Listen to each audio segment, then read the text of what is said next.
Hello মনা, আমরা তোদের বাড়ি বিকালে যাচ্ছি। তোর তো বিয়ে হয়েছে, তা আমাদের বাড়ির নিয়ম হচ্ছে কালী পুজোর সময় বাবার বাড়ির থেকে নতুন শাড়ি দিতে হয়। তাই আমরা বিকাল বেলায় যাচ্ছি, বুঝলি? তাহলে রাখছি। বৌমা, একবার এদিকে আসো তো। হ্যাঁ মা। একটা প্লাস্টিক আছে, একটা প্লাস্টিক দাও তো আমাকে। প্যাকেট দিয়ে কি করবেন মা?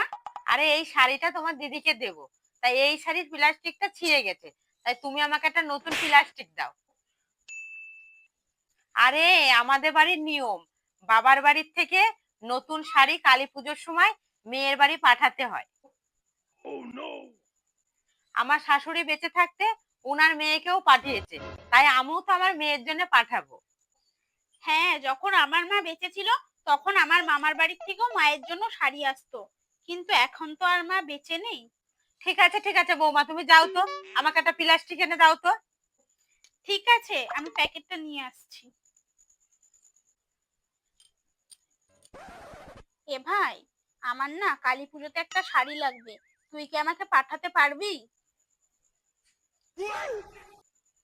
সবার বাবার বাড়ির থেকে না নতুন শাড়ি দেয়, আমাদের ওই বাড়িরও নিয়ম ছিল আর এই বাড়িরও নিয়ম আছে। তুই কি একটা শাড়ি পাঠাতে পারবি ভাই আমাকে?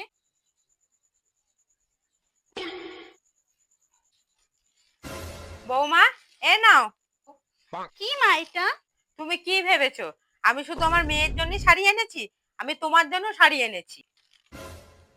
আমি জানি বৌমা, তোমার মা নেই, শুধু শুধু তোমার মন খারাপ হবে। শুধু শুধু তোমার ভাইকে ফোন করছো, তোমার ভাই তো থাকে অনেক দূরে, তোমাকে কি করে শাড়ি দেবে বলো? কালী পুজোর দিন তুমি আর তোমার দিদি একসাথে শাড়িটা পরো, হ্যাঁ? ঠিক আছে মা।